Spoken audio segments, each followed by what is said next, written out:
when it comes to Africa, I'm sure many people in this audience will have made the same observations. I think we must take responsibility and accept our failures in dealing with these matters. For example, relating to what President Obasanjo has just said, on the case of Boko Haram, or you can use that for many other cases. For me, when I'm watching on television, and I find our leaders who should have been working together all along to address these problems that commonly affect their countries, wait until they are invited to go to Europe to sit there and just,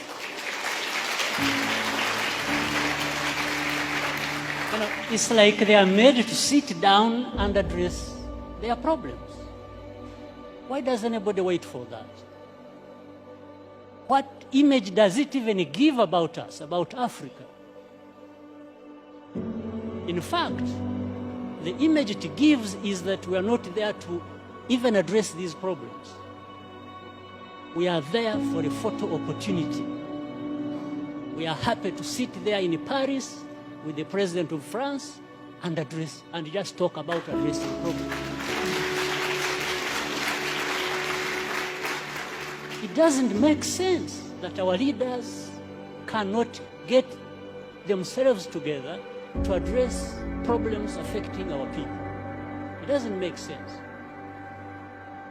Of course, I'm saying this painfully. On the other hand, that well, I look forward for the time when I can be like the two former presidents. I think they are more free to say things than I. Being where they are and me being where I am. So I tend to remain with some reservations about what I have to say, because, but I think there is that serious problem. African leaders, we don't need to be invited anywhere to go and address our problems without first inviting ourselves to come together to tell each other the actual truth that we must tell each other about our serious problems. So, I mean, again, look at the problem of South Sudan, indeed. The first problem was about this country and the people there wanting to be independent. They got independence. Now that turned into a problem. How? So you have one war being fought, waged to be independent, then you have to fight another when you have achieved independence. Just fighting among themselves. Why? So some of these underlying root causes should and could have been addressed by the leaders there. Whatever happened, whoever was wrong, that's not the issue. It is still the responsibility of leaders. If they can't resolve the matters themselves, why not? Why not call upon neighbors to say, come and help? We have a problem here. Maybe there is a problem between the president and the vice president.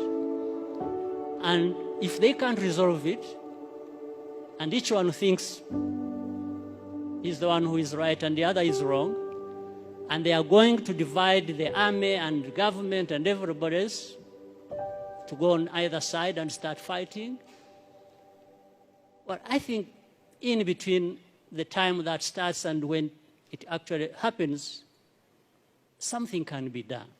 But it has to be leaders to work towards that and avoid the catastrophe that, like we are seeing or have seen, or that has already happened in South Sudan. But of course, the unfortunate part is that the most majority who suffer are the innocent people who have nothing to do with it.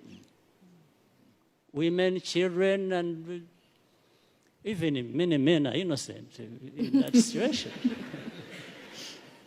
So this is, I'm not giving answers, probably I'm raising more questions than, or adding to others that have been raised. So for the time being, let me stop here. Thank you.